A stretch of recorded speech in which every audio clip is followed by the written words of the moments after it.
Hola, buenas tardes. Estamos hoy aquí para tener un conversatorio muy importante para todos nosotros, relacionado con lo que debemos saber sobre primeros auxilios. Este tema es fundamental para nuestra vida diaria. Seamos o no trabajadores de la salud, el tener conocimiento para una primera intervención en cualquier momento que se llegue a presentar algún incidente o accidente, podamos realizarlo. Para desarrollar el tema, tenemos con nosotros al licenciado Felipe Hernández Jiménez. Él es director general de salvandovidas.com y actualmente es colaborador en la Alianza contra la Muerte Súbita Cardíaca en México.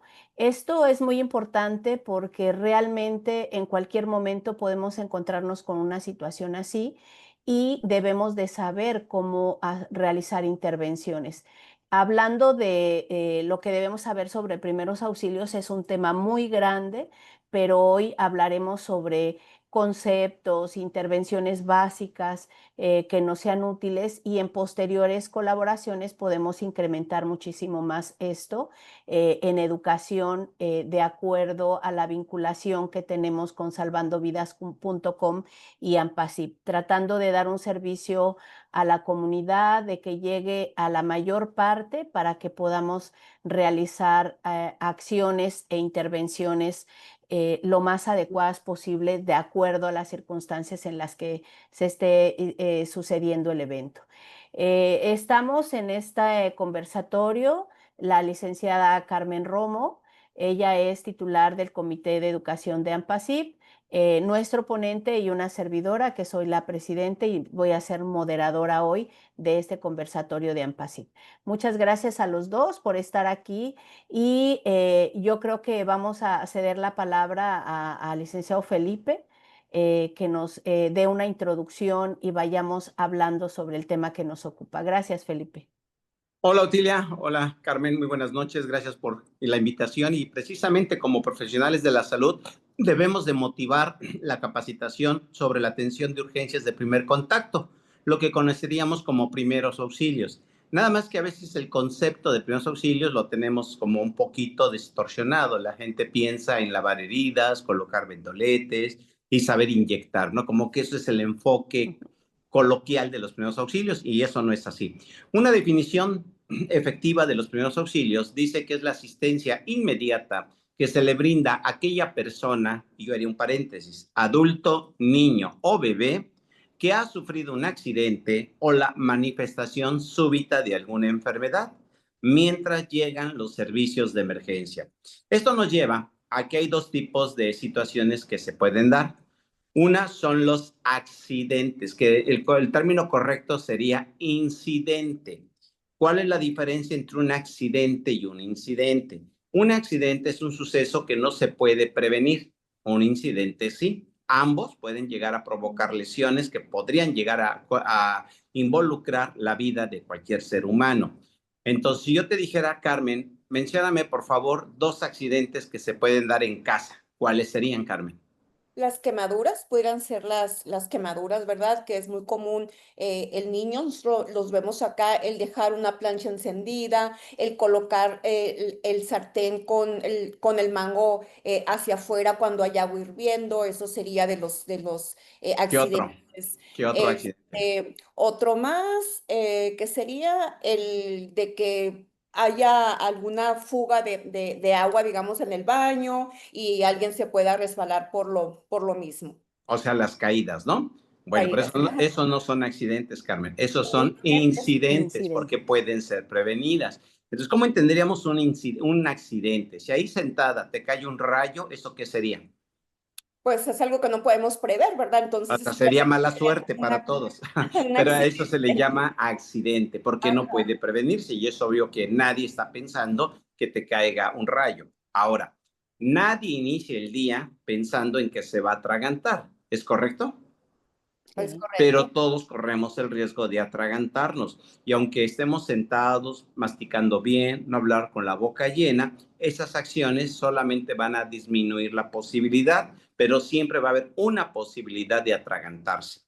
Un atragantamiento nos va a llevar a una asfixia si no actuamos correctamente. Y la mayoría de las personas que han tomado tal vez algún curso o han visto una plática de primeros auxilios, quizás ubiquen la maniobra de Heimlich, que es la maniobra que se utiliza para la desobstrucción.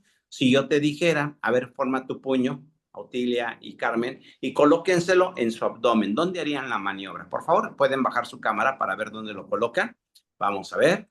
Bien, a ver, Otilia. Ah, qué bueno que vinieron porque ahí no se coloca el puño, ¿sí? Entonces, fíjate, tenemos la idea, pero a pesar de que somos profesionales de la salud, pocas veces nos enseñaron cómo actuar en una situación fuera del área hospitalaria.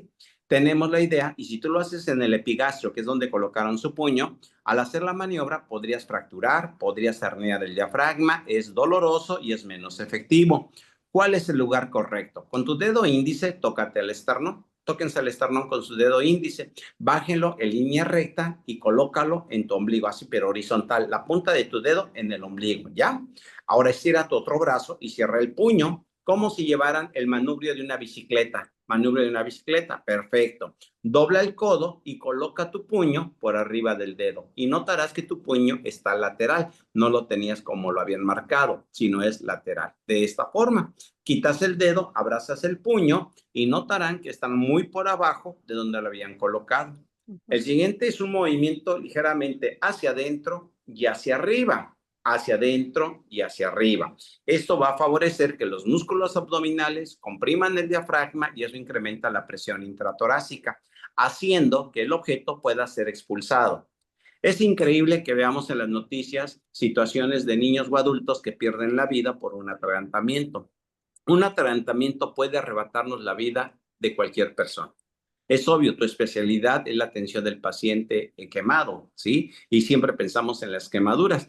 Las quemaduras son unas de las 5 situaciones que hacen que un niño llegue a una sala de emergencia. Pero la primera son las caídas, la segunda son los golpes, la tercera son las asfixias, la cuarta es las quemaduras y la quinta es las intoxicaciones. Ahora, independientemente del tipo de trauma que se llegue a ocasionar, sí, tenemos que considerar que no es lo mismo un niño que se cae y se fractura un brazo a un niño que se atraganta. Entonces tenemos que diferenciar entre urgencia y emergencia, ¿de acuerdo? Una urgencia y una emergencia podrían parecer lo mismo. La gran diferencia, para hacerlo un poquito más coloquial, si yo te dijera que en este momento les da un retorcijón en el estómago, ¿qué será? ¿Urgencia o emergencia? ¿Qué creen? Emergencia. No es una urgencia porque te avisa y tienes que ir al baño, ¿de acuerdo? Pero te aguantas y no vas. Y ya cuando no puedes, te levantas y caminas y sopas, ya te zurraste. ¿Y qué se convirtió? En una emergencia. ¿Y qué hizo la diferencia? Y no me refiero a la zurrada, sino al tiempo. En una emergencia ya emergió el problema. Y una emergencia que comprometa las funciones vitales, no tenemos tiempo. Por eso la importancia de capacitarnos en primeros auxilios. Ahora, imagínense el caso de un niño que se cayó y se fracturó un brazo. ¿Qué será? ¿Urgencia o emergencia? ¿Qué dices? Se cayó y se Y se fracturó fracturó el un brazo. brazo. ¿Es urgencia o emergencia? Pues es una emergencia, Bueno, porque está si es, poniendo en riesgo no, la extremidad. una fractura Ay, no me pone en riesgo la imaginé, vida. No la pone, vida no, pero sí el miembro, bueno, lo primero que si tenemos, no llegase a tiempo. claro, todas las urgencias podrían evolucionar a una emergencia. Pero si en este momento tú ves a un niño que se cae y se fractura un brazo, si tú fueras la mamá, para ti sería una emergencia, ¿de acuerdo? Porque es tu hijo. Pero clínicamente o para el personal de salud debe de entender que esa es una urgencia. O sea, está fracturado, sí tienes ahí la situación, pero no compromete la vida. Entonces, la Ok. finalidad es que todas las personas sepamos actuar ante situaciones en donde se involucran las funciones vitales. ¿Cuáles son las funciones vitales? La respiración y la circulación. Esas son las dos. ¿Por qué razón? Porque todo aquello que involucre las funciones vitales, no tenemos tiempo. Nuestro peor enemigo es el tiempo. Hagamos un ejercicio. Cuando les cuente 3, van a sacar el aire, van a aguantar la respiración y les voy a dar un conteo. ¿Me explico? Va de nuevo. Cuando cuente 3, van a sacar el aire, van a aguantar la respiración y les voy a dar un conteo. ¿Sí quedó claro? ¿Sí? Sí, ¿Sí? Perfecto. ¿Cuántas indicaciones di? Que tres, vamos, sí, ¿Cuántas di? ¿Cuántas dije? tres. No, dije, cuando cuente tres, van a sacar el aire, van a aguantar la respiración y les voy a dar un conteo. Son cuatro. Si ahorita que no estamos bajo presión, no podemos comunicarnos, imagínense bajo presión. Y cuando entramos en situaciones de riesgo, podríamos entrar en pánico. Y cuando entramos en pánico, aplicamos algo que conocemos como las tres Cs, que es correr, combatir y colapsar. ¿Sí? Hay personas, bueno, pongamos el ejemplo de la alerta sísmica. Si sonara la alerta sísmica, ¿cuál es la reacción de la mayor parte de la población? correr. Correr. Quizás donde tú estás, Carmen, no llega a temblar como en la Ciudad de México, pero si estás en la Ciudad de México y escuchas la alerta sísmica y ves que todos corren, lo más seguro es que tú también vas a entrar en pánico y vas a correr. ¿Sí? Hay personas que no les importa y empiezan a empujar, están combativas. Y hay otras que se congelan y no saben qué hacer. Para poder eliminar esas tres Cs es importante la práctica. Si yo te hablo de un atarantamiento, te explico la maniobra, no es lo mismo que te lo explique a que tú lo practiques. Dentro de los primeros auxilios, lo más importante es la práctica. Obvio, el hecho de escuchar este tipo de comentarios, conversatorios, nos ayuda a que la gente tenga una idea distinta. Si yo te preguntara en este momento, indícame tres remedios caseros que las personas conocen cuando alguien se quema, ¿cuáles serían? ¿Qué han escuchado? Poner pasta de dientes, Pasta de dientes. ¿Qué otra? mojar con Mojarlo agua es otra. fría, ¿Qué otra? ¿Qué ajá, otra? poner tomate, Bueno, o aquí es muy común la clara del La huevo. clara de huevo. Bueno, esas acciones son comunes. Si tú lo preguntas aquí en la Ciudad de México, en Mérida o en el norte del país, la mayor parte de las personas tienen un remedio casero y lo saben porque alguna vez lo escucharon. Entonces es un teléfono descompuesto. Aunque el concepto de los primeros auxilios es algo presencial, pues podríamos combatir esto a través de comentarios que realmente tengan información de valía, o sea, información correcta. Porque si la gente escucha frecuentemente lo que se debe de hacer de manera correcta, vamos a eliminar acciones como el clara de huevo, poner mantequilla, poner hielo, ¿sí? Mojar al paciente, cosas que no ayudan en una situación de emergencia. Entonces, por eso la importancia de la práctica. Y obviamente, aunque puede parecer muy sencillo, lo importante es una práctica periódica. A ver, estiren su dedo pulgar hacia arriba, por favor, y ahora señálelo con el dedo índice de la otra mano, solamente el dedo índice. Cuando, no, pero no lo toques, sepáralo, Tilia, sepáralo. Cuando diga cambio, cambien de dedo. Cambio, cambio, cambio, cambio, cambio, cambio. ¿Qué pasó? ¿Por qué no le sale? Pero si Porque, no, pero yo no muevo las muñecas, nomás los dedos, Carmen. sí. Solamente los dedos. ¿Por qué no les? Ahí te dejaste abierto el dedo pulgar, el dedo índice. Obsérvate. Bien. ¿Por qué creen que no le sale? Porque es algo que no hacemos en forma habitual, no tenemos Exactamente. coordinación motriz, ¿Y por qué no tienes coordinación motriz? porque no es algo que me sea útil. No, porque no lo practicas. ¿De No lo acuerdo? practico. No lo, porque luego tú nos estás piensas, presionando, mandé. luego nos estás presionando, cambio, cambio, Ah, bueno, es que ahí te empiezo a meter Ujú. presión y entras en pánico. Y Ah, aplicas el correr, el que te enojas, combates o te colapsas. ¿Me explico? Es algo natural y la única manera de poderlo eliminar es una práctica periódica. Hagamos un ejemplo con la industria de la aviación.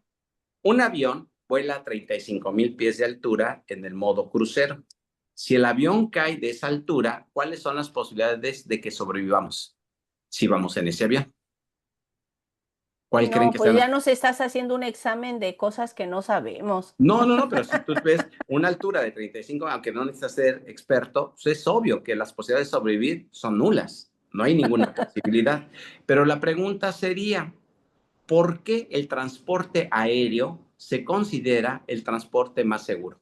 ¿Por qué es seguro volar? Considérenlo. ¿Cuál crees que sea la razón?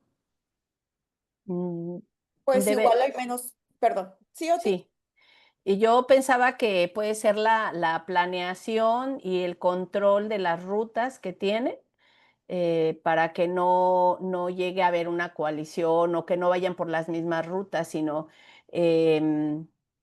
porque he visto un mapa donde hay cientos de aviones volando Así al mismo es. tiempo. Daría miedo porque el tráfico Sí, aéreo está saturado. es muy, muy alto. Entonces yo pienso que tienen planeación, conocimiento, guías que los van orientando no solo a través del equipo que lleva el avión, sino también auditivo. Eso es lo que yo pienso, pero lo Bueno, ignoro. Carmen, Pues eso, que hay una comunicación desde que están siempre en el radar, digamos, muy atentos a lo del tráfico aéreo y siguiendo, no sé, sean coordenadas dependiendo de sus bueno. rutas y demás. O sea, siempre comunicación y piden permiso para desde despegar hasta cuando van a aterrizar, etcétera, etcétera. Bueno, como pueden ver, el sentido común y la lógica es lo primero que utilizamos, pero sin conocimiento muchas veces no es lo correcto, aunque es correcto lo que acabas de es una de las muchas que se deben de hacer, pero vamos a resumirlo. En la industria de la aviación hay mantenimiento, ¿Sí? Claro, hay capacitación, sí, Sí. hay práctica sí. y existen bitácoras de procedimientos, que es lo que mencionaba. Ujú. Bueno, esas cuatro cosas son fundamentales. Ahora, imagínate que vas a volar y ves al ojalatero enderezando el ala del avión. ¿Se subirían a ese avión? No, Pero vas a decir, ya le enderezaron el ala, ya quedó bien. Te subes, pasas por la cabina del piloto y te das cuenta que el piloto está alcoholizado y le están dando café para que se le quite lo alcoholizado. ¿Te quedarías en ese avión? no. Ay, pero ya le dieron café, entonces yo creo que ya se le quitó. Vas y Mm. te sientas y ves que la ventana está estrellada y en lugar de cinturones de seguridad hay un lazo para que te amarres. La pregunta es, ¿se quedarían en ese avión? No. No, ¿verdad? O sea, sería ilógico. Pero en ese tipo de avión estamos volando en cuestión a primeros auxilios. Porque si te das cuenta, como no pensamos tener a alguien cercano que sea tragante, mucho menos en un paro cardíaco súbito, mucho menos que el día que vas a tu trabajo, o estás de vacaciones, o estás simplemente caminando, una pipa se le fugue el gas y provoque un flamazo y provoque quemaduras. Entonces, no estar preparados es como ir en ese avión que el ala está chueca, aunque traten de anivelarla, pues no es un avión adecuado, ¿sí? Y eso es lo que sucede cuando se presentan las emergencias. La mayor parte, incluyendo profesionales de la salud, muchas veces tenemos la práctica idónea de cómo asistir. Por ejemplo, tú mencionaste que, bueno, somos de grupo salvandovidas.com y somos colaboradores en la Alianza contra la Muerte Súbita Cardíaca, que es una iniciativa de la Sociedad Interamericana de Cardiología. Nuestro objetivo es fomentar y facilitar la capacitación en RCP, algo que tú y Carmen, sin duda alguna, lo han escuchado y podríamos considerar que lo han hecho. ¿De acuerdo? Pero la evidencia dice que después de algunas semanas o meses de haber tomado un curso práctico, se empiezan a perder habilidades.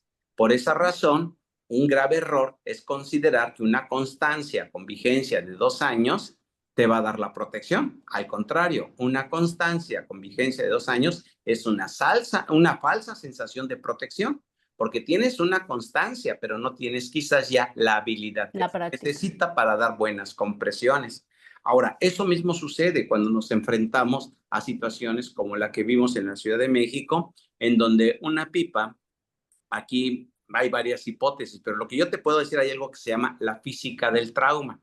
Se ve la pipa en un video, pero no va a alta velocidad, o sea, no se ve que vaya a exceso de velocidad. El lugar donde se voltea sí es una curva. Ignoro, no lo sé, pero ¿qué pudo haber ocasionado que si esa pipa no iba a alta velocidad, por qué se voltea? Porque también, si hubiera ido a alta velocidad, si ven los retenes que hay de concreto, esos nada más se movieron un poco. Si hubiera impactado, quizás esos retenes estuvieran más lejanos. Entonces ahí hay que entender que algo hizo que se voltea. ¿Qué? ¿Un bache? No lo sé si había un bache, el cual él cayó y eso hizo que la pipa se volteara. Lo ignoro, ¿de acuerdo? Pero lo que sí puedo ver es que el daño que tuvo la pipa no es un daño considerable cuando hay un mecanismo de lesión de alta velocidad. Ahora, esos cilindros son altamente resistentes. ¿Qué fue lo que pasó aquí? No explotó, no fue una explosión, fue una fuga de gas. Dentro del cilindro de un tanque de gas, lo que es más vulnerable son las válvulas y unos tubos que van en la parte de abajo. Posiblemente cuando se voltea esta pipa, se daña o rompe el tubo, que es la parte más frágil, o se daña la válvula. Por eso la nube, esa nube clásica blanca que se ve, es el resultado porque el gas viene líquido. Y al contacto con el oxígeno hay una reacción química y se gasifica. Entonces esa nube blanca me indica a mí automáticamente que es gas, ¿de acuerdo? Si hubiera sido una pipa de gasolina, pues no se ve una nube blanca, se ve transparente. Y eso también es mucho más peligroso porque es más volátil. Entonces aquí no se ve la nube del gas, a diferencia, perdón, de la gasolina a diferencia del gas. Ahora, si esa pipa se hubiera volteado y se hubiera prendido, pues posiblemente nada más hubiera sido un mechero que está ahí prendido, hubiera sido menos el daño. Si hubiera tardado más tiempo en prenderse, hubiera habido mayor cantidad de gas, lo cual indicaría mayor cantidad de flama, ¿sí? Y si ves en el video, algunos de los videos, hay personas que están grabando y se dirigen en dirección a la que va la nube, o sea, van en la dirección del viento. Entonces, el no saber esto hace que tu lógica es seguir tu ruta, pero si ves que la nube va hacia el lado donde tú vas, lo que hay que hacer es irnos hacia el lado contrario. El chiste es alejarnos de la nube. Cuando esa nube encuentra una fuente de chispa, es cuando se prende. Y por esa razón vemos que en cuestión de segundos se ven envueltos en una flama a una alta temperatura, porque empezamos a ver a personas que aparecen caminando ya sin ropa. Imagínate la temperatura que hubo para que la ropa en cuestión de segundos se quemara todo. Vemos a personas que van caminando quemadas con piel desprendida y es obvio que eso es algo que impacta, ¿sí? Entonces ahí tú dices, hacia mí como enfermero o enfermera o médico me toca, ¿qué hago? Si nunca tenemos una práctica para atender de este tipo de lesiones, pues somos altamente vulnerables. Entonces, yo te preguntaría, como enfermera, ¿tú tienes en tu casa un ambú? ¿Ubicas lo que es un ambú? ¿De acuerdo? Un balón para ventilar. ¿Tú lo tienes, Carmen? No, No. ¿Y por qué no lo tienes? Pues quizás tu lógica es pues, que no estoy en un área hospitalaria. Y en un paro cardíaco, cuando una persona, su corazón deja de latir, requiere de dos cosas, compresiones y ventilación. Obviamente la ventilación de salvamento, lo que sabemos como respiración de boca a boca, es una alternativa. Pero la pregunta es, ¿se atreverían a dar ventilación de boca a boca? ¿Qué dices, Carmen? pues alguien de la familia Es que ahí entra, ¿no? Si fuera tu familiar, dices, a lo mejor sí. Y Otilia dice, pues dependiendo de cómo esté lesionado, ¿no? Pues también va a ser otro factor. Pero obviamente es raro. Las estadísticas dicen que no todas las personas se atreverían a dar ventilación de boca a boca a un desconocido. Existen barreras como las mascarillas de RCP, pero nosotros sabemos que lo ideal sería utilizar un balón, ¿sí? En casa, ¿cuántos de sus familiares saben dar compresiones torácicas? Entonces, si no tienes, aunque tengas un balón, pero no tienes a alguien que dé compresiones, tu prioridad es dar compresiones torácicas, ¿de acuerdo? Si yo te preguntara ahora, ¿en casa tienen detectores de humo? no. Las estadísticas dicen que la mayor parte de las quemaduras van a suceder en casa, ¿sí? En caso de los niños, el área más común es la cocina, como los ejemplos que tú planteabas. Por lo tanto, ¿cómo podríamos prevenir las quemaduras en los niños? Simplemente que no entren a la cocina. Pero también debemos de considerar que esto tiene que ver con el poder socioeconómico de cada familia. No es lo mismo aquella que tenga una estufa, que al momento de que se apaga el piloto se cierra el gas. Aquellos que tienen una estufa que tienes que tener que si se apaga el piloto se fuga el gas. Entonces hay situaciones que van a tener un mayor riesgo que otros, pero todos tenemos un riesgo. Entonces, si un detector de humo sería vital, porque en los incendios lo que mata no es el fuego, lo que mata es la inhalación de los gases. ¿En casa tienen madera? Sí, ¿Tienes papel? mucha. También, Sí, ¿Tienes tela? sí.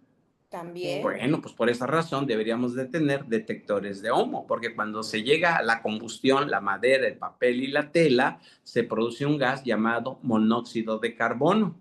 El monóxido de carbono tiene una capacidad de adherencia a la hemoglobina de 200 veces más rápido que el oxígeno. Y por ello, con 2 o 3 bocanadas, una persona quedaría inconsciente. Como toda la sangre se satura de monóxido, recuerden que el proceso de oxigenación se lleva a nivel celular.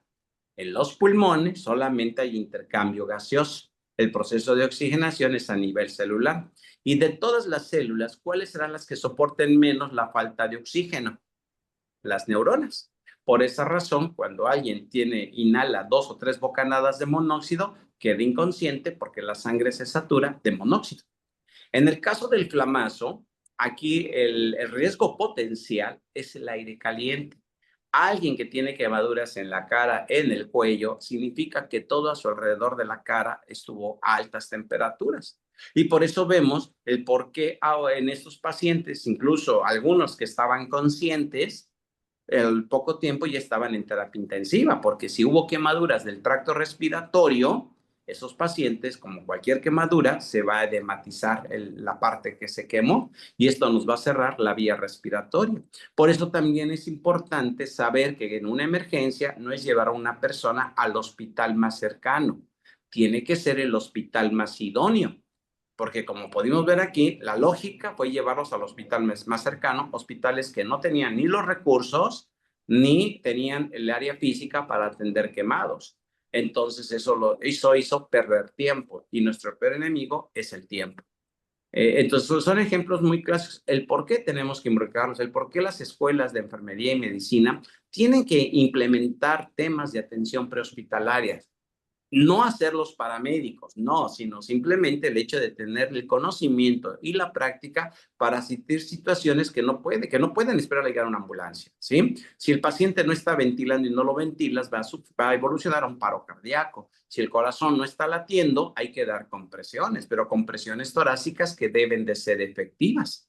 Y cuando tú ves o cuando nos tocó ver un evento de paro en el área hospitalaria, no necesitábamos ser expertos para sentir aquí adentro que había cosas que no coincidían, ¿no? Ver al médico o a la enfermera que se sube a la cama a dar compresiones porque no alcanza es un grave error, porque sí comprimes, pero no descomprimes el tórax. Entonces tu funcionalidad de las compresiones disminuyen tremendamente. Hay 3 características en las compresiones torácicas: la profundidad, la descompresión y el ritmo, ¿de acuerdo? 3 cosas para crear presión de perfusión.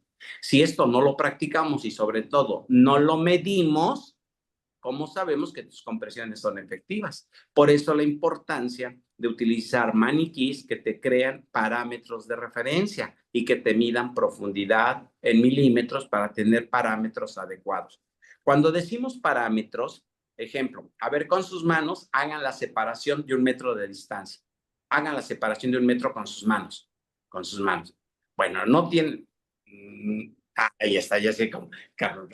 Bueno, ya hasta llegó al punto idóneo, ¿no? Un parámetro. Si yo les dijera que esto es 1 metro, ¿qué me dicen? A simple vista no se ve como 1 metro. Bueno, no es a simple vista. Tu cerebro te indica que no corresponde a la distancia promedio de 1 metro. Y eso lo logramos porque a través del tiempo, ¿sí? Cuando mides 1 metro, llegas a crear un parámetro. Ahora, si yo les dijera con el dedo pulgar y el dedo índice, hagan la separación de 5 centímetros, a ver, háganlo. A ver, háganlo. Y ahí tenemos un problema. Carmen le hace así, tú le haces así, no tenemos un parámetro. A ver, estiren su dedo pulgar hacia arriba, de otra mano. Ponlo hacia abajo. Ahora, de la punta del dedo al nudillo, en promedio son 5 centímetros. ¿Sí? Son 2 pulgadas, en promedio 5 centímetros. Bueno, esto no significa que al momento del paro le hagas hacia el paciente, no. Tú tienes un parámetro de profundidad. Si no hay profundidad, no logras presión de perfusión. Ahora, debe de haber una descompresión total del tórax. Y si te subes a una cama, comprimes, pero no descomprimes. Y el ritmo de las compresiones en la RCP debe de ser de 100 y no mayor a 120 por minuto, preferentemente a un ritmo de 110. Por favor, muevan su mano a un ritmo de 100. A ver, muevan su mano a un ritmo de 100. A un ritmo de, así, lateral, Carmen, lateral. Ahora a un ritmo de 110. A un ritmo de 120. Pues no tienen ni idea, nomás están moviendo la mano, porque no Sí, tienes un ¿por qué no? parámetro de referencia. Entonces, hay que buscar maneras fáciles para que las personas puedan entender lo que son parámetros. Por ejemplo, en un curso de RCP, algo que hacemos que nos ayuda a mantener parámetros, a ver si lo llegan a escuchar. A ver, lo voy a poner un poquito porque luego te lo van a parar. ¿Sí la escuchan?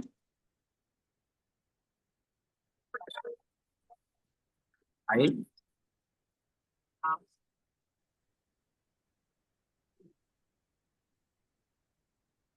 ¿No? No, No, no, sí Bueno, escucha. es la melodía de la canción de los Bee Gees, la de Stayin' Alive.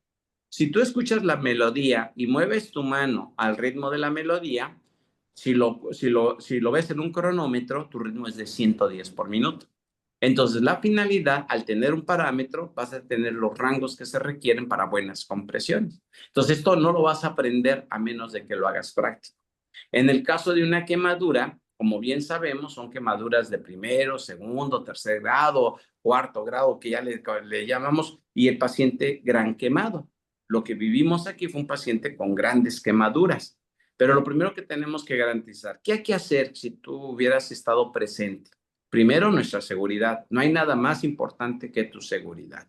Evaluamos el escenario, si el área es segura, nos acercamos, si el área no es segura, no se metan porque lo que va a haber es mayor víctimas y dentro de ellas tú también. Por eso es muy importante la evaluación del escenario antes de llegar. Como sabemos que fue el gas lo que se prendió, lo más seguro es que la pipa, en donde está la fuga, ahí va a estar el mechero. Ya no hay riesgo de que se prenda algo más porque ya se quemó lo que se había fugado. Entonces, eso es importante para podernos acercar sin riesgo. El que explote una pipa es difícil, se requieren otros factores para hacer que explote. Esa pipa no explotó, fue una fuga de gas. Ahora bien, empezamos a ver a personas que venían caminando, pero sin ropa, totalmente quemados. ¿Qué es lo que haríamos? ¿Cómo nos enfrentamos a ese tipo de pacientes? Y más considerando que no tienes un botiquín, porque yo les preguntaría, ¿en su auto tienen un botiquín de primeros auxilios? ¿En la escuela de sus hijos tendrán botiquines funcionales de primeros auxilios? Porque el clásico botiquín que encontramos es el botiquín de trauma. El que abres y es un trauma porque no trae nada de lo que se requiere para atender una emergencia. Lo más común es alcohol, mertiolate, agua oxigenada, cosas una bendita. que no utilizas en una emergencia. Eso significa que necesitamos compartir esta información para fomentar un botiquín funcional. Ahora, yo veo que el paciente viene caminando, en automático hace que está respirando y que tiene pulso. Entonces, mi primera prioridad, que es la asistencia de la ventilación y circulación, está presente.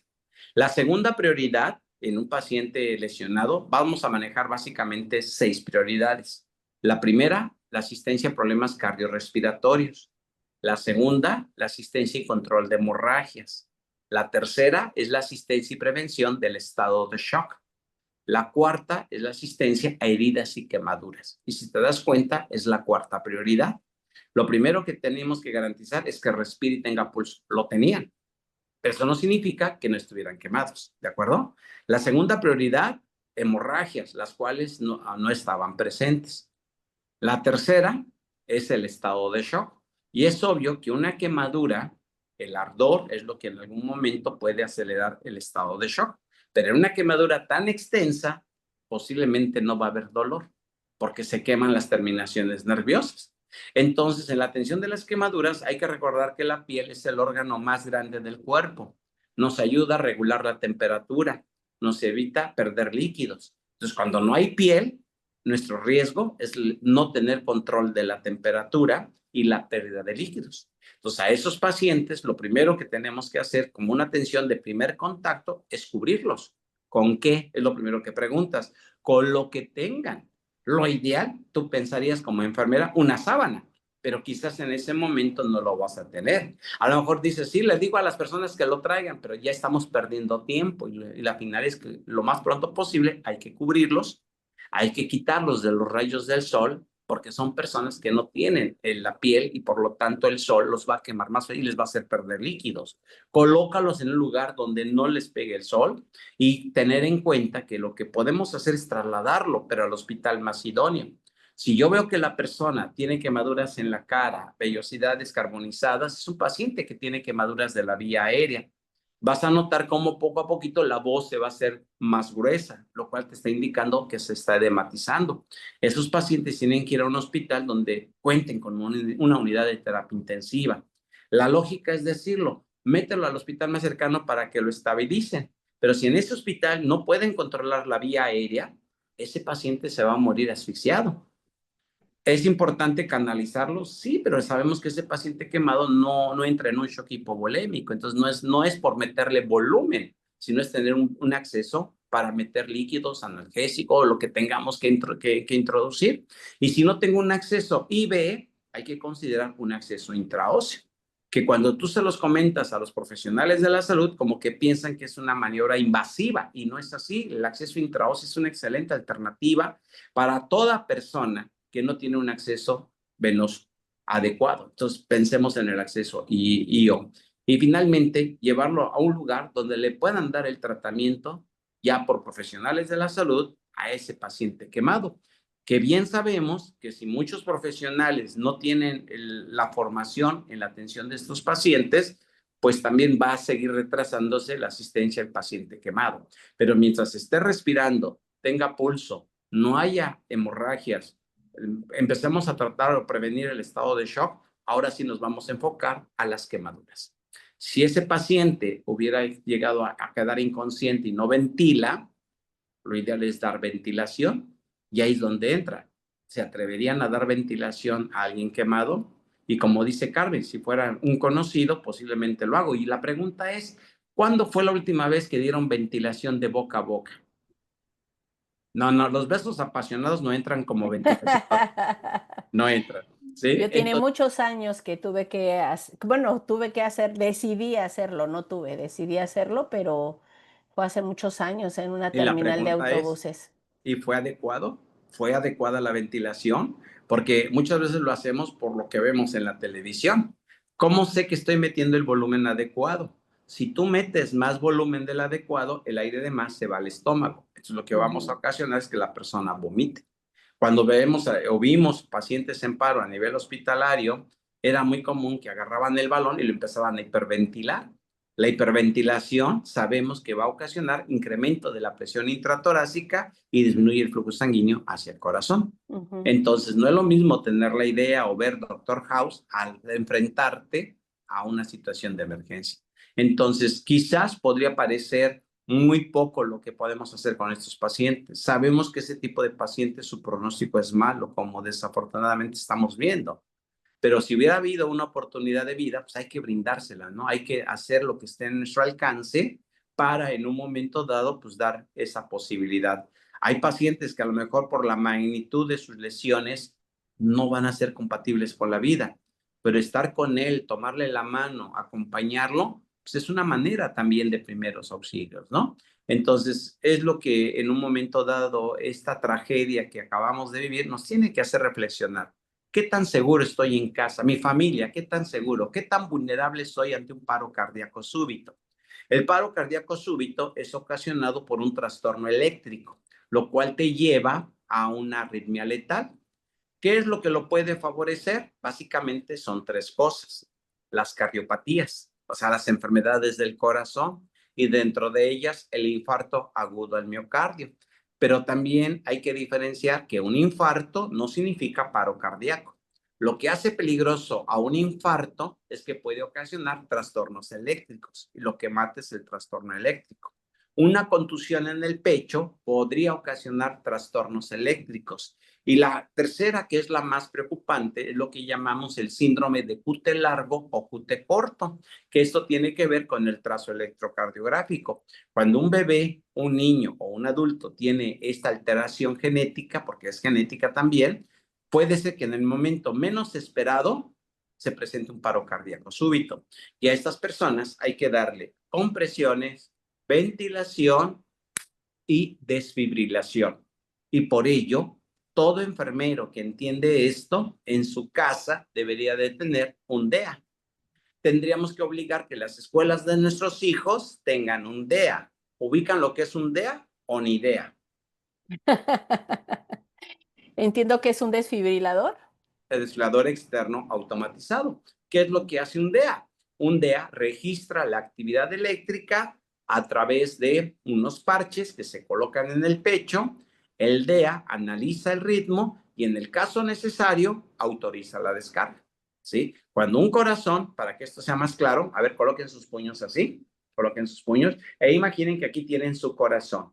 La parte de arriba son las aurículas, la parte de abajo los ventrículos. La sangre va aurículas, ventrículos, aurículas, ventrículos, aurículas, ventrículos, ¿de acuerdo? Y esto es gracias a un estímulo que no podemos ver a simple vista. Ahora, ¿cómo sé en este momento que Carmen, su corazón está funcionando? ¿Cómo sé, Carmen, que tu corazón está bombeando sangre? Así a simple vista no sabes. Ah, ¿cómo no? Pues estás consciente. ¿Cómo de Ah, que ok. no? Pues si estás consciente, sé que tu corazón está bombeando. Lo que no sé es qué ritmo tienes. Y cuando Claro. digo ritmo, no me digas jacarandosa. No, no, no. Me refiero a la conducción eléctrica. Bien, ahora coloquen su puño. Imagínense a un corazón que ve a la novia o al novio. ¿Qué le pasa al corazón? Pues se acelera. No, Carmen, si no le pasa nada, cambias de novio, pero normalmente se acelera. El ritmo va rápido y si va rápido se llama taquicardia. ¿Qué tipo de taquicardia, Otilia? Y no me digas amorosa. Es una taquicardia que si no provoca datos de una mala circulación, puedo asumir que es una taquicardia sinusal. Cuando tienes actividad física, cuando te emocionas o te enojas, es común que el corazón se acelere, pero eso es normal. Pero mientras no afecte el gasto cardíaco, pues podemos decir que es un ritmo sinusal. Ahora coloquen su puño otra vez, su corazón. Ahora, ¿qué le pasa al corazón cuando están con el esposo o con la esposa? Aurículas, ventrículos, aurículas, no, Tilia, porque tu esposo te daría tranquilidad, por eso va lento. Y si el ritmo va lento, se le llama bradicardia, que el corazón tiene la capacidad, cuando estamos en reposo, de relajarse, ¿de acuerdo? Pero hablemos de los ritmos letales, coloquen su corazón, nuevamente. Imaginen nuevamente que están con el novio, ¿cómo estará el corazón? Acelerado, pero háganlo. Y en este momento llega el esposo o la esposa. Ah, caray. Ahora vean aquí, ¿quién se está contrayendo? Los ventrículos. ¿Cómo va el ritmo? Rápido. Y si va Rápido. rápido, ¿cómo se llama? ¿Cómo se llama? Taquicardia. Taquicardia. ¿Qué tipo de taquicardia? Ventricular. ¿Cómo sabes que es ventricular? Porque ahorita lo Porque estás viendo, sí. ¿de acuerdo? ¿Cómo lo sabrías en un paciente? No lo vas a saber a menos que tengas un monitor. Y en el monitor cardíaco, erróneamente, cuando vemos una escena médica en una película o en una serie y vemos la línea isoeléctrica, sí lo ubican, ¿verdad? ¿Cómo se escucha en las películas la línea isoeléctrica? ¿Cómo se escucha? Sí. Gracias por el efecto. Y vemos que ahí dan una descarga y el corazón vuelve a latir. Eso no es verdad. Cuando hay una sistolia, no está indicado dar esa descarga. Ahora imagínate, taquicardia ventricular. ¿Creen que sea peligrosa? ¿Qué dices, Carmen? ¿Será peligrosa la taquicardia ventricular? Claro. ¿De qué depende? Del movimiento muscular, de la conexión eléctrica. No, pues del esposo, la esposa. Ah. Porque si el esposo o la esposa, simulando la taquicardia ventricular como un esposo celoso, saca la pistola y pum, nos da un tiro. Y a eso se le llamaría taquicardia ventricular plomeada. No, sin pulso. Aquí, como pueden ver, el corazón no se detuvo, pero es tan rápido que no hace que la sangre circule. ¿En dónde dije que se llevaba a cabo el proceso de oxigenación? En los pulmones. No, en las células, recuerda, en las Ah, células. En los pulmones solamente hay intercambio gaseoso. Y de todas las células, ¿cuál es la que soportan menos la falta de oxígeno? Las neuronas. Neuronas. Por esa razón, cuando un bebé, un niño o un adulto presenta taquicardia ventricular, va a quedar inconsciente de manera súbita. Ahora, mantengan por favor la taquicardia ventricular rápido y fuerte, rápido y fuerte. Y en cuestión de segundos, ¿qué sienten en la mano? ¿Qué sientes, Otilia? Ábrele y Mm, ciérrala. Rápido. se entume. Te entume, empieza a doler y de repente tu mano va a temblar. A ese temblor se le llama fibrilación. Entonces, el paro cardíaco súbito puede ocasionar en personas aparentemente sanas taquicardia ventricular o fibrilación ventricular. Si hubiera sido producido por un infarto, sabemos que las características del cuadro típico es el dolor en el pecho, dificultad para respirar, la diaforesis, el paciente va a decir que no puede respirar o se agrega el síndrome Meles que todos conocemos. Me les voy, me les voy, entonces hay que hacer algo. Entonces esa persona que se está infartando, no le coloco el DEA porque aún tiene pulso, no le doy RCP todavía. ¿Qué le hago a esa persona que se está infartando? Primero, reposo, que no camine, posición semi-Fowler, activen el servicio de emergencia. ¿sí? No abandones a la persona. Y si la persona está consciente y no es alérgica a la aspirina, se recomienda darle una aspirina masticada. Bueno, la mastica el paciente, no tú y luego se la pases. Dosis de la aspirina de 160 a 325 miligramos. No te rompas la cabeza. Una de adultos, la mitad, 250, entra en el rango. La aspirina no lo va a curar, solamente nos da tiempo. Recuerden que la aspirina es un antiagregante plaquetario para evitar que se acumulen más coágulos en esa obstrucción. No aspirina Protec. La aspirina Protec trae una capa de recubrimiento y por lo tanto va a tardar más en su efecto. Entonces la aspirina Protec no estaría indicada. Y las personas piensan, para evitar yo un infarto empiezo a tomar aspirina Protec. Si el médico no te lo recomienda, si no tienes factores de riesgo, no la tomes. Mejora tu alimentación, haz ejercicio, deja de tomar azúcar. Eso es muy importante, el azúcar, ¿sí? Los refrescos. Es una droga, quizás que no pensamos como tal, pero cuando una persona está acostumbrada al dulce del refresco, trátaselo de quitar y empiezan con los mismos datos, cuadros de abstinencia. Entonces hay que controlar esos azúcares, ¿no? Y sabemos que una copa de vino tinto es un protector cardíaco. De vez en cuando una copita de vino tinto, un chocolate amargo, de vez en cuando cómprate una tabletita de chocolate amargo, es un protector cardíaco. Y hay estudios que dicen que hacer el amor, llegar al clímax, hay liberación de hormonas que protegen al corazón. Entonces, si no lo hacen por amor, háganlo por salud, pero protejamos al corazón, ¿de acuerdo? Pero estas son medidas preventivas. No al que se esté infartando, le quieran dar el chocolate, el vino tinto y hacerle el amor, ¿por qué no? Bueno, vas a decir, se le hizo, se fue contento, pero no le vas a ayudar en más. Entonces, es tener el conocimiento y yo creo que es abarcar los temas de una manera coloquial dirigida al grupo de personas. Obviamente que aquí va a haber varios profesionales de la salud, pero esto que les acabo de decir, lo que tenemos que decirle a nuestros familiares, porque si tú sabes primeros auxilios y tu familia no lo sabe, pues eso ya sería una negligencia, porque ¿quién debería de conocer la maniobra para casos de atragantamiento? Todos, ¿Quién debería de saber dar RCP? todos. Entonces tenemos que crear las zonas cardioseguras. Esa es otra acción que tenemos en Salvando Vidas, en grupos Salvando Vidas. Es fomentar la capacitación y en grupos organizados que invierten en la capacitación, la alianza les dona el DEA. Pero de nada serviría donar DEAs si no hay conocimiento de la RCP y estar familiarizados con el uso de un DEA. No sé si con esto me doy a entender el por qué todos debemos de aprender primeros auxilios, que no es ni colocar vendoletes ni saber inyectar, sino es actualizarnos en el concepto y manejar la capacitación teórico-práctica para tener las habilidades y asistir a este tipo de emergencias, como la que desafortunadamente se vivió. Creo que apenas hubo otra en otra parte de Celaya, creo que hubo una fuga, o en el norte del país. Entonces, nadie inicia el día pensando en que se va a accidentar.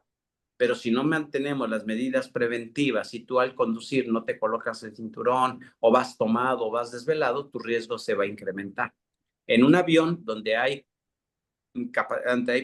mantenimiento, prevención, capacitación, eso hace que el riesgo sea mínimo. No significa que no se pueda dar, pero si se da, sería un accidente, no sería un incidente. Y desafortunadamente, cuando hay un percance, en la mayoría de las veces vemos que son situaciones de fallas humanas las que lo provocan. Ok. Bueno. Yo quisiera, Felipe, con todo esto que nos acabas de decir, bueno, el título es Lo que debemos de saber de primeros auxilios. Yo creo que lo muy importante que debemos de saber es que no sabemos primeros auxilios. Bueno, no, ¿Sí? yo no le digo no sabemos, sino conocer tu vulnerabilidad. Y Estamos vulnerables. por esa razón, cuando me invitan a ese tipo de pláticas en donde la demos, el objetivo es eso, no es espantar a las personas. Pero si No, tú llevas a tu niño a una estancia infantil donde no saben qué hacer ante un atragantamiento, en donde no hay un botiquín funcional, si se presenta una emergencia, las posibilidades de sobrevivir son cero o mínimo secuelas neurológicas. Porque si el niño se atragantó y tardaron en despejar el conducto aéreo, posiblemente se salve, pero va a quedar con daño cerebral. ujú, Entonces, es conocer la vulnerabilidad. Yo te diría, si tú trabajaras en una estación de gasolina, ¿sería recomendable tener un extintor? claro. ¿Por qué razón? porque el riesgo de que, bueno, debería de haber un riesgo menor porque debería de haber todo lo que hay en los aviones. Sin Bueno, embargo, al estar trabajando con un producto altamente flamable, el riesgo está presente siempre. el no tener un extintor, ¿qué sería? El no tener un extintor sería un incidente cuando ocurra, No, porque sería se una pudo prevenir. negligencia. No, sería Bueno, una negligencia. un incidente causado por una negligencia, Una porque se negligencia. pudo prevenir, Bien, y se pudo prevenir. la ventaja de estas pláticas para los compañeros profesionales que nos escuchan, si tú no tienes un detector de humo, sabiendo lo importante que es, te conviertes en negligente. Si Ujú. tu familia no sabe cómo actuar ante un atragantamiento, eres negligente.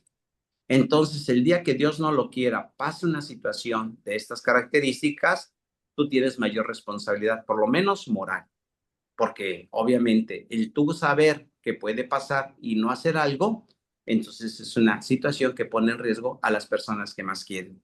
Por eso siempre decimos, saber primeros auxilios puede salvarle la vida a la persona que tú más quieres. Ese sería el objetivo. Porque también, bueno, esperemos que tengamos más pláticas, porque luego vendría el concepto de los mitos. Y si me meto, me involucro.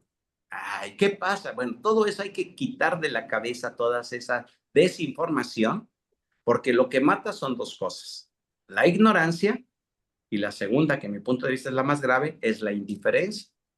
Tú teniendo la información, se te quita la ignorancia. Lo más grave sería que fueran indiferentes, ¿de acuerdo? Y todos corremos el riesgo de atragantarnos, de quemarnos, de un paro cardíaco súbito, y por eso la importancia de crear zonas cardioseguras. Sí, Fíjate, Felipe, claro.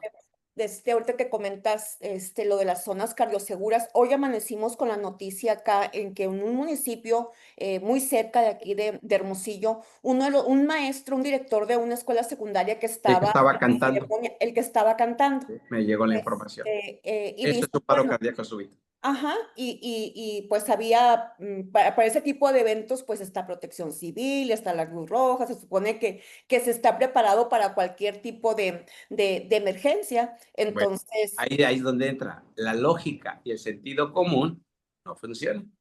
Porque ustedes me dijeron que ya tenía tiempo que no practicaran. Si esto hubiera pasado y te ven a ti, ¿a quién van a voltear a ver? Pues a la enfermera, que trabajó mucho tiempo en áreas hospitalarias, porque la gente cree que tú debes de saberlo. Pero si tú no tienes la práctica, tienes la idea, pero eso no significa. Una RCP de alta calidad solamente logra el 33% de las funciones normales del corazón. Y ese señor lo que tuvo fue un paro cardíaco súbito. ¿Qué lo pudo haber ocasionado? Pudo haber sido un infarto, podría haber sido, lo cual por la edad podría haber sido, lo cual lo llevó a una arritmia letal. Si ahí alguien hubiera iniciado inmediatamente mínimo con compresiones, por eso se llama RCP solo con las manos, le hubieran dado un 5% de posibilidades de revertir si hubieran sido buenas compresiones. Y si a eso le sumas el uso de un DEA, y creo que en tu estado ya existe la legislación para que los DEA sean obligatorios, pero eso no va a significar que se salven vidas, ¿sí? Porque si no creamos una cultura, es como ¿por qué las empresas, todas las empresas en Mérida, en Sonora, en Chihuahua, en la Ciudad de México, por qué todas las empresas tienen detectores de humo? Analicen. es un requisito que pide Porque lo obliga la ley. Protección Civil. Sí, por Es, ejemplo, yo en mi consultorio sí tengo un detector de humo y en ¿Y casa por qué en no tu tengo casa un no? detector de humo, hasta lo De que acuerdo. vemos. Ahí tengo un extinguidor, ahí tengo marcados los puntos de reunión, de salida y demás, porque pues es como cumplir con un requisito, ¿verdad? Siendo que sabemos pues que también estamos vulnerables también En en casa. casa y de ahí la importancia. Ahorita que comentas eso de la importancia de estar preparados, de tener el conocimiento, te comento que pues en el 2009 fue lo de la guardería ABC, ABC, ¿verdad? Ajá. que Y yo fue un incidente.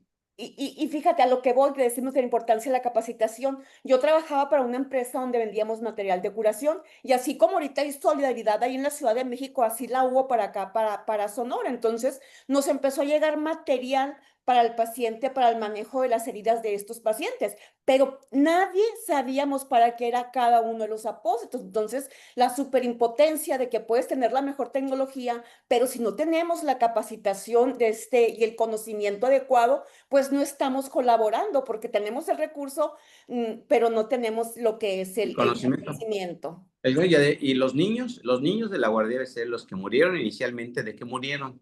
Asfixiados. Porque recuerda que la causa del incendio fue material sólido. Ajá. Entonces, el humo negro que se veía, eso fue lo que mató a estos niños. Los niños quemados que pudieron ser atendidos adecuadamente. Hay una foto en donde se ve a un policía, a otra persona corriendo con un niño que va inconsciente. Si ahí en ese lugar lo que hubieran hecho era pararlo en un lugar seguro, revisar, ¿está respirando? ¿Tiene pulso? Vámonos. Pero si el niño no ventila, inicien la ventilación, pues de lo contrario va a evolucionar a un paro cardíaco. Entonces aquí en el área hospitalaria estuvimos trabajando para la Asociación Médicos Sin Fronteras y estuvimos dando cursos en los hospitales de Reynosa. Y un día llego a un hospital, les pido el monitor desfibrilador, porque todos los hospitales tienen monitores desfibriladores. Y cuando yo le digo, a ver, Otilia, ¿cuál es la marca de tu teléfono, Otilia? La mía, Motorola. Motorola. ¿Y cuál es la marca de tu monitor desfibrilador? Y la gente dice, pues no lo saben. Entonces, el que no sepas cuál es la marca de tu monitor, ya eres altamente vulnerable porque no lo vas a saber aprovechar.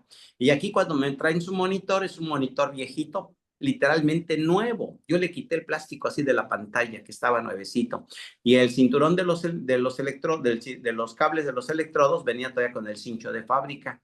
Y le digo, ah, caray. Y le digo a un doctor que llegó temprano, le digo, oiga, doc, ¿y cómo le hacen cuando les llega un infartado? Y me dice, no, lo bateamos, luego, lo bateamos, me dice. Pero si usted es el hospital general, ¿por qué me lo batean?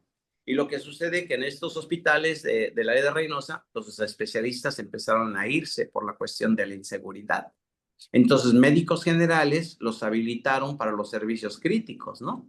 Pero si ese médico general con buena voluntad o por la necesidad del trabajo se queda, pero si no saben utilizar el equipo, pues son altamente vulnerables. Y efectivamente, no por tener equipo se van a salvar más vidas.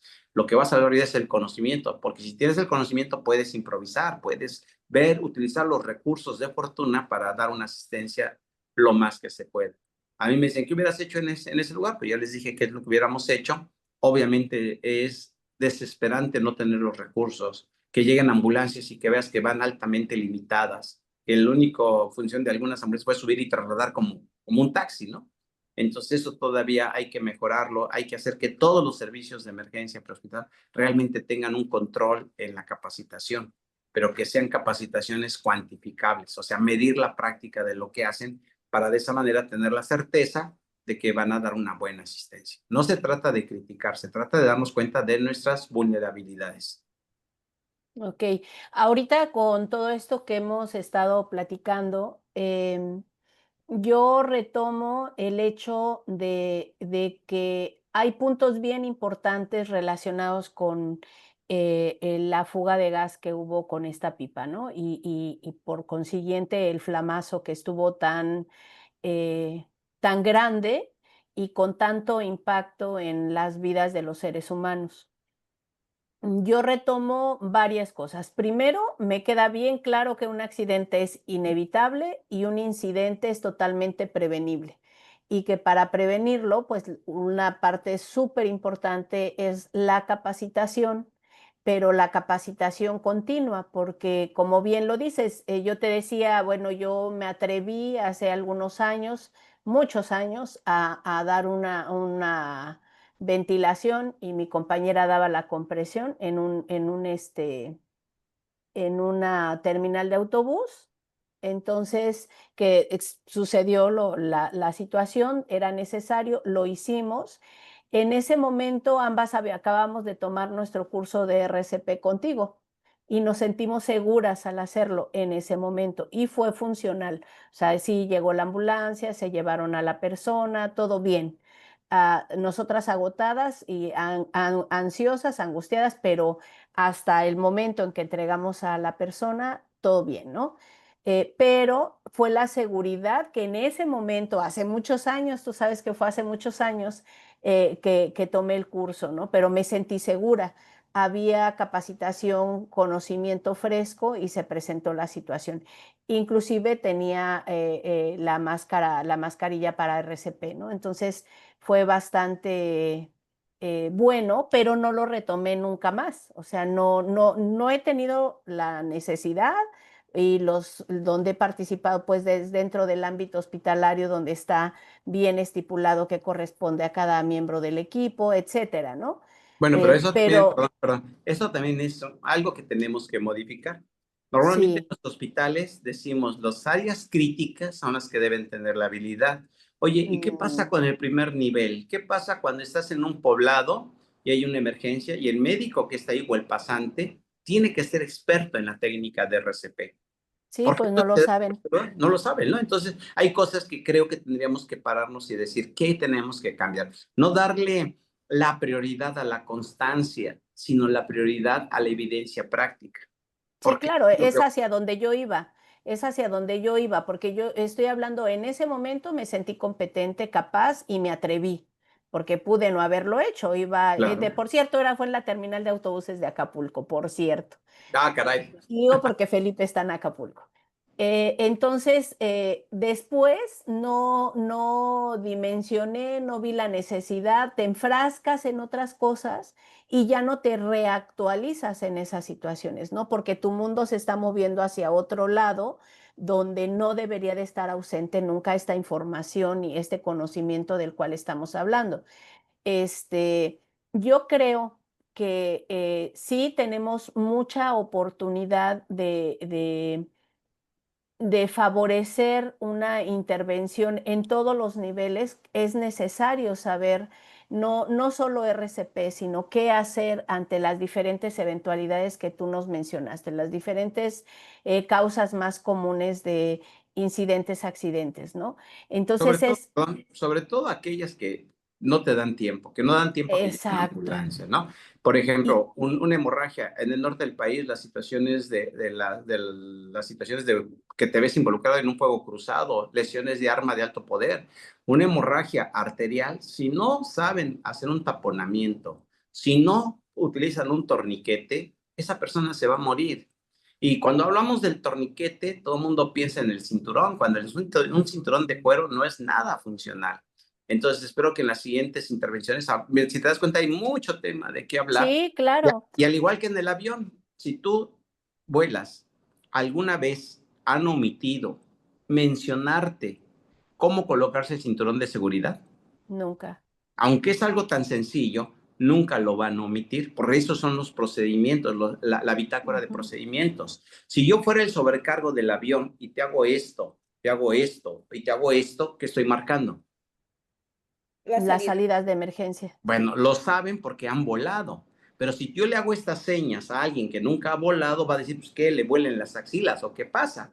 Entonces, tenemos que no pensar que todo mundo lo conoce. Tenemos que llevar, de acuerdo al nivel, es la manera en que tenemos que dar esta información. Así ¿Sí? es. Y cuando dicen curso de primeros auxilios avanzados, los primeros auxilios son los primeros auxilios. Lo que hace la diferencia es los recursos que tengas para poderlos aplicar. Por eso cuando vemos ambulancias, ¿qué dicen? Ambulancias de emergencias básicas a Chihuahuas. ¿Hay emergencias básicas? No las hay, si es una emergencia, no es básica. O urgencia, como quieras llamarlo. Lo que tendría que decir ambulancia de asistencia básica, porque es la ambulancia que no está equipada o el personal limitado. Pero básicamente no hay emergencias o urgencias básicas. Si es una Así es. urgencia, apremura, al igual que una emergencia. Sí, y también a mí sí me gustaría retomar, y me corrige si no es así, puntos sumamente importantes en relación a esta fuga de gas. Algo que he aprendido hoy aquí es, primero, que esa nube blanca, todas las personas, porque no estamos exentas de que nos pueda Nadie ocurrir en que algún pueda pasar. momento, ¿No? que si vemos esa nube blanca, con el olor a gas, supongo que debe de estar presente también, pero aunque no lo esté, si ves una nube blanca, lo que tenemos que ver es hacia dónde corre el viento para yo no correr en dirección del viento porque me va a alcanzar, porque Exacto. es más, Rápido. es más rápido que yo. que es lo que le pasó a la mayoría de las personas, que venía la nube y corrieron en dirección hacia donde iba esa nube. Entonces, cuando está el flamazo, se va y los alcanza. Entonces, eso, Hay un video que, perdón, Otilia, que vi hoy, en donde hay un carrito que va pasando y la nube a través está al nivel del carro y se prende el carro inmediatamente. O sea, ujú, por eso ahí da irte. Pero obviamente, si no sabes cómo actuar, entras en pánico. Y el ujú, correr te hace más vulnerable si no sabes cómo debes de correr o hacia dónde correr, ¿no? así es. Entonces, eso lo aprendí hoy, que ojalá nunca suceda, pero si estoy en una situación así, ojalá y tenga la entereza para no correr, no tener las 3C y guardar algo de calma y primero visualizar el entorno y ver si va hacia dónde va el viento para correr en sentido contrario, ¿no? Para que no me alcance el flamazo si es que no me toca, porque también el tiempo fue muy rápido. Fue muy, muy rápido. Eso es algo muy importante. La otra es que, Perdón, sí viste el caso del joven que estaba en su carro y él lo que se le ocurrió es pasarse hacia atrás y se cubrió. Su carro quedó quemado, pero él afortunadamente salió ileso porque se ujú, protegió. Y no necesitas básicamente que sean las flamas. La radiación del fuego es lo que también así provoca. es. Entonces esa persona actuó en cuestión de segundos de la única manera posible de salvarse y se salvó ileso, ¿no? Que eso es lo más importante. Sí, así es.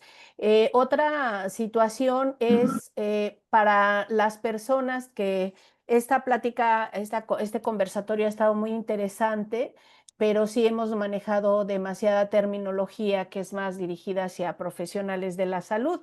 Sin embargo, también aquí a la comunidad en general puede servirle esta información del gas, del viento, pero también que si vemos a una persona, como bien lo dijiste, con esas quemaduras, que va caminando, porque efectivamente las quemaduras de tercer grado acaban con las terminaciones nerviosas y no hay dolor, por eso pueden hacerlo, la importancia de cubrirlos, ¿no?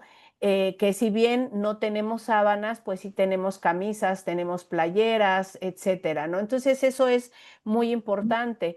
Algo también, Ve esto, Otilia. sí, claro. Ve esto que está aquí, ¿no? Lo comparto para que darnos cuenta que no basta con querer ayudar, necesitamos tener el conocimiento. Un joven ve la ropa, cómo sale humo, lo que le están aventando es agua, porque la lógica del que quiere ayudar es enfriarlo, ¿sí? Ahí, ¿qué tendríamos que haber hecho? Quitar la ropa. Quitar la ropa siempre y cuando no esté adherida, pero tú ves que es una tela que no es sintética, por lo tanto, si es algodón, la puedes quitar sin ningún riesgo, ¿no? Que también tengo que saber eso, porque si hubiera ropa sintética y la jalas, te vas a traer la piel, entonces vas a Así provocar es. también quemaduras. Entonces, estas son las situaciones que debemos de involucrarnos como profesionales de la salud para evitar que vuelvan a suceder ese mal manejo. Entonces, no basta con Sí, ayudar, necesitamos, necesi- necesitamos fomentar y que cada profesional de la salud se convierta en entrenador de primeros auxilios. sí, Que en los claro, hospitales se conviertan en entrenadores de RCP si el objetivo es realmente dar oportunidades de vida. claro. Aquí algo muy importante con ese video y que lo mencionaste muy claro es que no debemos enfriarlos porque ya de por sí están perdiendo energía, porque ya no tienen piel, están perdiendo calor y van a tener hipotermia y la hipotermia nos lleva a complicaciones mayores en tiempo Favorece más el estado de rápido. shock, favorece el estado de shock. Favorece el estado de shock, ¿sí? Y recuerda Entonces, que la tríada de la muerte es hipoxia, hipovolemia e hipotermia. hipotermia, Por así eso es muy es. importante entender ese proceso. Sí, y la mayoría de las personas hacía eso, de echar agua, porque es lo que dice la lógica. Como tú nos explicabas, aquí la lógica no aplica, o sea, tienes que tener, yo siempre digo que tenemos que tener en nuestro disco duro la información para que cuando se presente la eventualidad o el incidente, nosotros podamos de nuestro disco duro obtener esa información para poder ejecutar una acción. Y a veces la gente Entonces, dice, es que a mí no se me graban las cosas, pues hay que estarlo repitiendo. En un avión nunca van a omitir decirte la información de seguridad, siempre. Ahora, si yo te dijera, a ver, Otilia, dame el número del consumidor, ¿lo recuerdas? Y quizás en este momento dices, ¿cuál es? Pero yo digo, ¿cuál es? 1, 6, 8, 8, 7, ¿Y 22. por qué lo haces con la tonada? porque Porque es así como nos así educaron. nos No, no te educaron. Fue nos la educaron. manera que se utilizó y lo único que requerimos es que venga la tonada para que de esa manera se aparezcan los números y te Hay aprendes. un condicionamiento. Entonces, es lo mismo en los primeros auxilios. ¿De acuerdo? Entonces, yo te agradezco mucho que me hayas invitado. Espero que esta información les sea de utilidad y que te decía, así como te mencioné, un detector de humo, todos en casa deberíamos tener detectores de gas. Un detector de humo no te detecta gas. Un detector de gas es el que tiene que estar precisamente junto a la estufa o el calentador, si lo tienes dentro de tu casa, que eso sería un grave error, pero hay gente que aún así lo tiene. Un detector de humo nunca se coloca en la cocina, ¿sí? Si tú compras un detector, ¿cuánto crees que cuesta un detector de humo? ¿Cuánto crees que hubieran pagado los papás de la guardería ABC si hubieran llegado a saber que un detector de humo les hubiera dado tiempo? ¿Cuánto crees que hubieran pagado? Lo que sea. Lo que fuera, ¿sí? Un detector de humo te cuesta entre 300, 400 pesos. ¿Por qué entonces no había detectores de humo? ¿Por qué no hay botiquines funcionales? Porque creemos que nunca nos va a pasar hasta que nos pase. Por eso siempre les digo, más vale saber esto y no requerirlo que requerirlo y no saberlo. Porque quizás no tengas una segunda oportunidad de poder ayudar a alguien. Así es, así es. No, pues al contrario, Felipe y Carmen, de verdad, este conversatorio es muy importante. Y el objetivo principal de hacer esta conversación es que tomemos conciencia de la importancia de de saber qué atención de primer contacto tenemos que eh, conocer primero y transmitir también, porque como bien lo dices, al ser enfermeros nosotros podemos volvernos educadores y orientadores en situaciones de crisis, ¿no? ¿Qué pasa con el sismo, por ejemplo? Cuando eres parte de Protección Civil, te educan y te concientizan para poder dirigir la evacuación de las zonas donde se encuentra uno, ¿no? Entonces, de verdad, muchas gracias.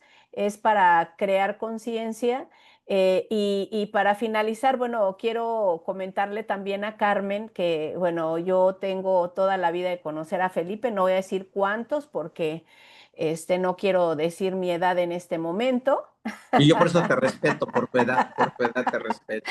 Pero fuimos compañeros de la licenciatura, de la escuela, y desde ahí he aprendido mucho con Felipe para poder ayudar a otras personas fuera del ámbito hospitalario, pero realmente en el trayecto de la vida uno se va alejando de esa parte y después cuando ocurren los eventos, bueno, ya no sabes cómo reaccionar porque pasa lo del dedo, ¿no? Mira, ya ni me acuerdo, es así, pasa lo del dedo, como no lo hacemos en forma continua, pues se nos pasa, no lo podemos hacer. Y como bien él dice, al intentar ayudar, a veces en lugar de ayudar, pues no se obtiene, podemos llegar a complicar las situaciones. Entonces, quise hacer esa mención porque además quiero decirles que cuando la primera vez y única vez que he tomado un curso de RCP con Felipe, yo hubo un momento en que me sentí agredida. Y en ese momento estaba yo enojada porque decía, ¿por qué me trata así? ¿Por qué? Pues que cree que no sé o qué. Pero realmente en una situación de urgencias tenemos que aprender a controlar, por ejemplo, en los hospitales o en las unidades donde hay equipo para resolver, tú estás acostumbrado o conoces los ruidos del entorno, pero en la calle tú puedes querer ayudar a alguien y todos te están gritando a ti y si te distraes, pues no vas a poder ayudar, ¿no? Y era una parte de la técnica de Felipe, ¿no? Que ya estaba Bueno, yo por ayudar a la persona y me decía, oye, Otilia, y yo volteaba y decía, ya se te murió. Y bueno, es lo que quería agregar déjame terminar, porque déjame van a terminar. decir No, cómo no, dan no. los cursos. No, no, muy bien, excelente, altamente recomendable. Yo me refiero a porque de repente cuando nos hacen preguntas como las de hoy, en donde realmente desconocemos la respuesta, no es porque no seamos buenos o no seamos profesionales capacitados y competentes, sino porque no es el área que comúnmente utilizamos. Si yo ahorita le empiezo a preguntar a Felipe oye, dime cuál es la mejor técnica para desbridar un estoma donde el intestino está completamente necrosado y que la paciente no tenga que entrar a quirófano nuevamente, que es un Ahí te tema digo, que mira, es ahí un te diría, tema que yo dialogué con Carmen, ¿no? pero a ver, Hace yo rato. te diría a ti, mira, Otil, esa pregunta es tan sencilla que voy a dejar que Carmen te conteste. Así nosotras contigo. Ah, No, sí. entonces lo quise decir porque se pueden malinterpretar cosas, ¿no? Algo también que es muy importante es, en el momento que sucedió ese incidente, yo estaba aquí en Mérida trabajando y cuando vi la magnitud de eso, dije, ¿cómo podría yo ayudar? Hice lo que consideré que tenía que hacer para poder ayudar. Creo que lo logré, al menos así me lo han hecho saber mis colegas con los que me comuniqué y que dieron la atención dentro del Hospital Zaragoza, ¿no? A distancia hice lo que pude, no fue suficiente para mí, yo me sentía con mucha tristeza por lo que pasó, por las personas, pero finalmente creo que así como dijo Carmen hace un rato, el señor el maestro que estaba cantando y murió ahí y que estaba Protección Civil y la Cruz Roja, no pasó lo que tenía que pasar por lo que sea, a lo mejor sí lo hicieron y no pudieron resolver la situación favorablemente para el profesor, pero luego en las redes sociales se empiezan a presentar situaciones bastante complejas, ¿no? Donde la gente empieza a opinar y a demeritar a lo mejor lo que otros hacen. Por ejemplo, la ayuda de las personas en ese incidente de la pipa fue con toda la mejor intención. Algunas fueron muy loables, muy buenas, todas fueron loables, pero no todas fueron buenas para ayudar a las personas, pero no era con una mala intención, ¿no? O sea, siempre fue la voluntad de ayudar, pero como hablamos ahorita, si esa voluntad de ayudar va acompañada de capacitación, de educación continua, de promover esa ayuda, no nada más ir a ver qué hago, no es saber qué haces. Voy y voy a hacer lo que sea lo más conveniente, ¿no?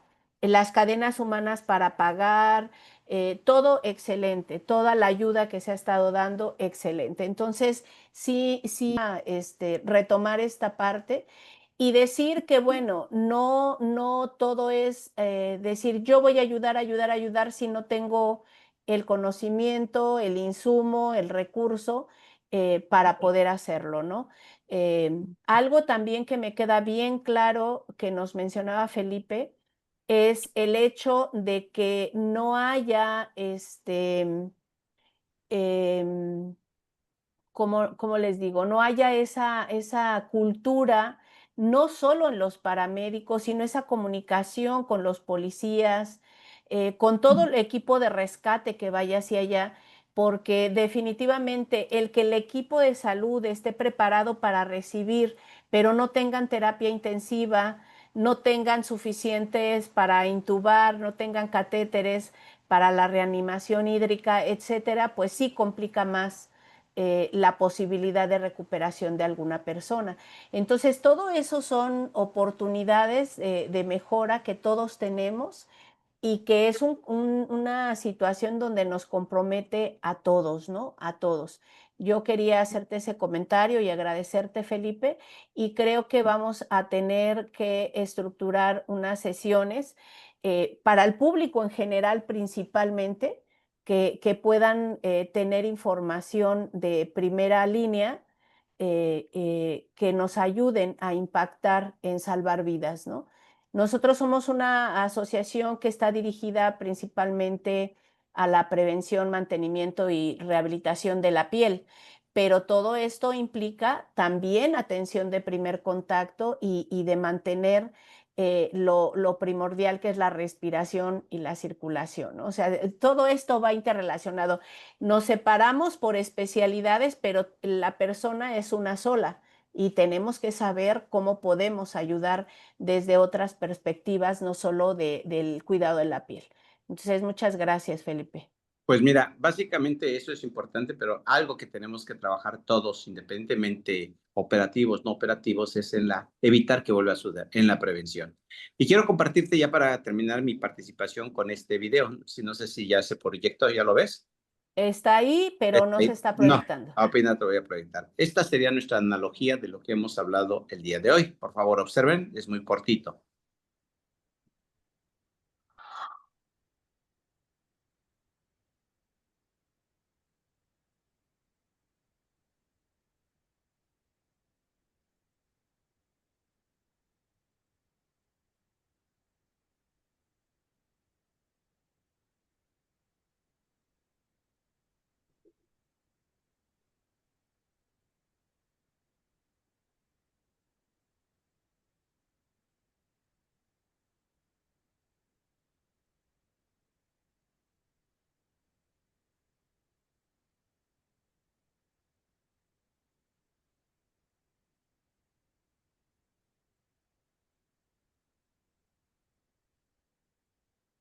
Bien, ¿cuál es la analogía de ese video? Pues obviamente que si no estamos preparados para actuar correctamente, bueno, ¿me escuchas? Sí, sí, te escuchamos. Si no estamos capacitados para actuar, ¿por qué no llegó la mamá con el niño? ¿Por qué no lo pudo salvar? ¿Qué entenderías tú? Mm, yo vi que había una barrera donde ella veía que se estaba yendo, pero no ¿Cuál era podía esa hacer barrera? nada.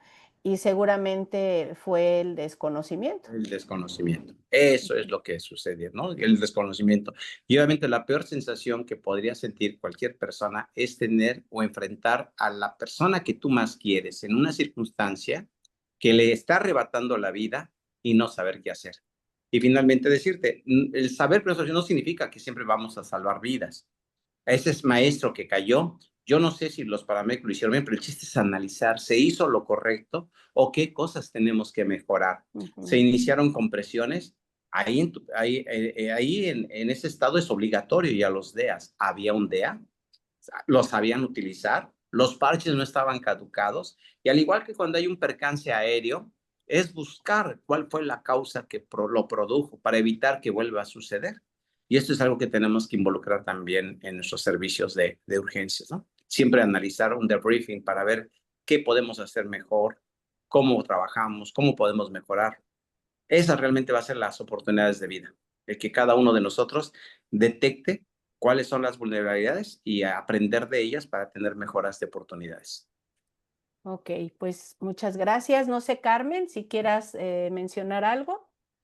Sí, agradecer a Felipe, excelente participación. Ojalá, Pues, Felipe, por parte del Comité de Educación, ojalá puedas darte en otra ocasión un espacio porque tienes información muy, muy, muy interesante y que, como bien dice Oti, no solo el profesional de la salud lo debe de saber, sino el público en general, porque seguimos con la idea errónea. Acá dicen, ay, curso de primeros auxilios y enseñar a inyectar, a poner un vendolete, lo que tú dices. Entonces tenemos mal ese concepto. Entonces, la verdad que yo también te aprendí mucho el día de hoy y sobre todo nos hiciste reflexionar. ¿Por qué? Porque todos estamos vulnerables y todos estamos expuestos a algún accidente o incidente y pues de tenemos que saber actuar, ¿verdad? Porque mucho me ha tocado con compañeros que dicen, es que si yo era médico, yo era enfermera y con mi mamá pude haber hecho y después la carga emocional que de por sí lleva un duelo y saber que pudiste hacer un poco más, pues a veces eso desgasta bastante, ¿verdad? Pues muchas gracias, Felipe, y, al contrario. y ojalá tengas la oportunidad de volvernos a apoyar. Ampasip, por parte de Ampasip, te doy las gracias por tu tiempo y en día feriado, ¿verdad? No, no, al contrario, este es algo que mientras sea de utilidad siempre van a contar con nosotros. Algo que estamos haciendo en las diferentes asociaciones es que cuando hay congresos llevamos el stand, llevamos los maniquís, invitamos a las personas que se evalúen en RCP. Incluso hay una dinámica que luego hacemos, que aquellos que hagan 3 minutos, o sea, porque hemos estado en congresos de medicina de urgencias, en cardiología, ahorita acabo de venir de Colombia, que fue el congreso de la SIAC, el año pasado lo hicimos en Panamá y así hemos estado participando y decimos, a ver, quien haga 3 minutos de RCP de alta calidad, entran a la rifa de un DEA o de un maniquí. y hasta ahorita no ha habido nadie que entre a la rifa de un DEA o un Maniguín. ¿Eso qué significa? Que si en los congresos de urgencias médicas, de desastres, no tenemos personal que dé un 100%, imagínate cómo estarán los compañeros que no están en esas áreas. Entonces, crear esa sacudida para que si tú eres bueno, no vas a hacer la diferencia si no tienes un equipo funcional. Requerimos que hacer que todos tengan una buena calidad de reanimación. Pues muy bien. Muchas gracias, Felipe. Gracias a todos los que están aquí con nosotros. Las preguntas las pueden ir poniendo en el chat. Nosotros aquí daremos respuesta a ellas y obviamente esperen más proyectos con Felipe, con salvandovidas.com Es en grupo, vinculación. el Face es grupo salvandovidas.com y el WhatsApp es el 55 54 31 32 83. Ahí con toda confianza pueden hacer sus preguntas. Además, espero que no me digan, tengo un paciente en paro, ¿cómo dijiste que era? Espero que no sea el caso. Pero con mucho Que no gusto sea el caso. respondemos las dudas. Bueno, pues muchísimas gracias y estamos viéndonos próximamente en el webinar para profesionales de la salud. Nos vemos. Hasta luego. Buenas noches. Adiós.